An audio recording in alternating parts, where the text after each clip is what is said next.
Articulation, rhyme, reading comics, toys are hella sick, hella whacking it, taking bad hits, taking bad shits, start a mix,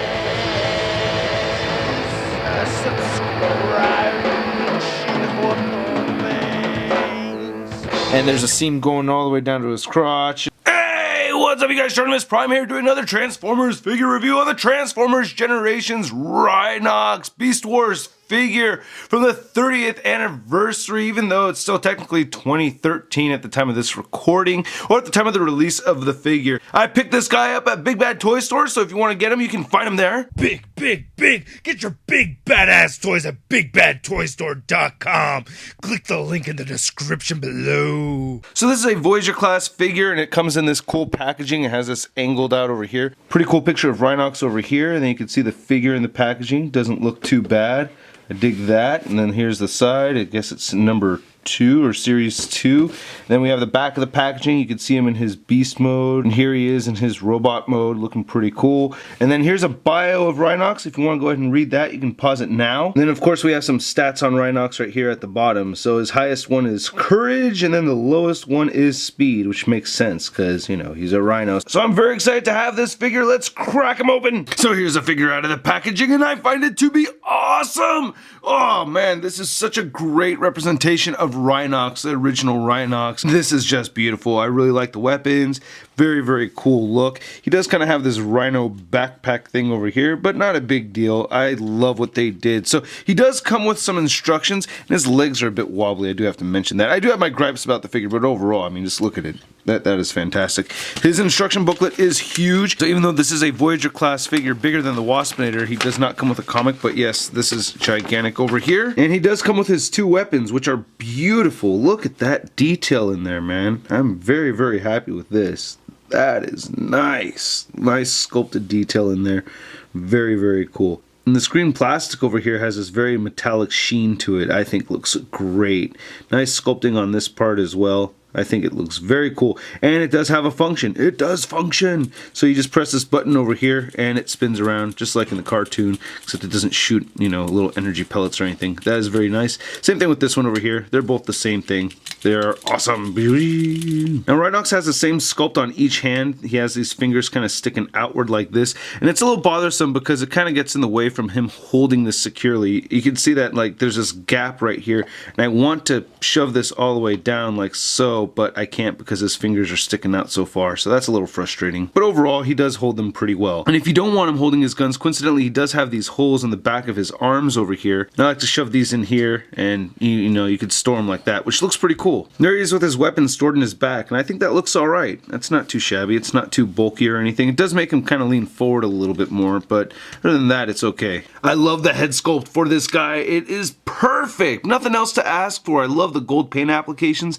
He does have his red eyes. There's no light piping, which I'm not really bummed out about. He does have his maximal symbols right here on both sides of his forehead. That looks great. I'm getting a profile shot of Rhinox over here. It looks pretty cool too. It doesn't look like they painted the gold going all the way to the back of his head on his little mohawk dealy over here, but overall, this looks pretty cool. I like it. Very nice Rhinox head sculpt. Not really much to complain about. The only thing is that when you're turning the head side to side, it does kind of flip up due to these pieces over here, which actually kind of look cool too, but it's just a little frustrating. You can't get him looking perfectly to the side and down. He's always got to look up when he looks left or right. The rest of the figure just looks fantastic. I'm very happy with it. The inside of the jaw looks great. I love what they did to the hide over here. That looks very clean. It's got all these bumps in the rhino hide. Looks very cool. Again, I really like this shimmery kind of plastic that they've used for the green parts, and this beigeish kind of gold color over here mixed in with the regular kind of gold that we see on the sides of his teeth over there.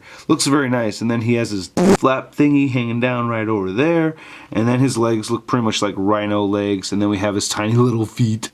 Then here's looking at the side of the figure. Looking great. A lot of rhino stuff going on over here. So I already mentioned earlier how his head can turn side to side. It actually can move up a reasonable amount. It doesn't really move down much at all, just due to the nature of the plastic being right in front of his chin over here. His arms do move outward, and you can rotate them forward. He does have an elbow swivel over here, and he does bend at the elbow, but it doesn't bend all the way in. That's as far as it can really go. And he doesn't have any wrist articulation. I guess you can move the wrists outward due to the transformation, but but that really doesn't count.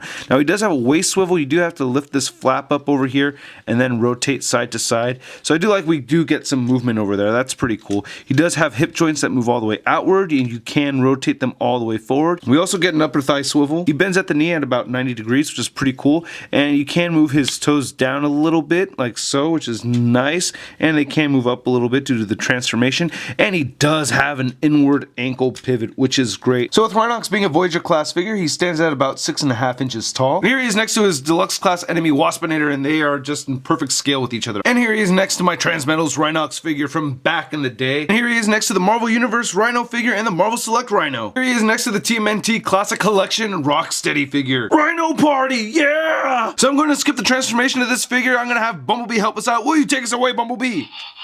Pretty cool beast mode. This is pretty tight. Look at that. He's a tanned rhino though. I'm used to seeing rhinos in gray, but this is very, very cool. It kind of has a rubbery tail. Some of these pieces over here are made of much softer material than the rest. Like for instance, right here is hard plastic, hard, hard. But all this right back over here, this is pretty soft. So for the most part, you can't really see too many robot bits except for the legs. So you can see right here on the back, and on the back over here, he does have the robot legs. But overall, very, very clean beast mode. I like it a lot. The color is very consistent, even though it does change plastics. And you can see that you can hold his weapons right here underneath in his belly. So you just smush the two guns together, stick them back there, and it holds very nice. It fills out this gap in his belly, and you have a place to store the weapons. I like that a lot. He doesn't really have too much articulation though. His knees, I don't know, it's like you can rotate his legs forward, I guess. So you can get him doing this, which is kind of cool. I guess get him in a stride. I guess you can pose him around a little bit, but not a whole lot of posability. You do have this jaw articulation over here, which is very strange. You can see they did a really good job sculpting the teeth on this and everything, but man, that is a big jaw. But the detail on this is fantastic. I like all the wrinkles, the nostrils look great, the eyes, all the bumps over here. The rhino horns actually do have some lines sculpted in there. They're not just white. His ears look pretty good too. They're made out of a little bit more pliable material, so it doesn't look like they break easily. And the bumps and wrinkles are consistent throughout the whole thing. I think they did a really good job. We don't see much paint shading or anything, but you know, there's so many creases and everything in here that shadows seem to provide some shading, even though there isn't really any. In beast mode, Rhinox is about 7 inches long, and we're looking at about 2.5 inches wide. Here he is next to Waspinator. I think their scale works pretty good still. And here he is next to the Transmetals Rhinox figure. And then here he is compared to some of those other rhino-like figures. I love Beast Wars. I'm a Beast Wars fan. Rhinox, very cool character. Basically a reincarnation of Ratchet in my opinion. But I think they did the character justice with this figure. It is fantastic. Anyway, I hope you guys liked the video. If you did, please hit the like button. Leave a comment. Let me know what you think of the figure and subscribe. I'll catch you guys later. Peace.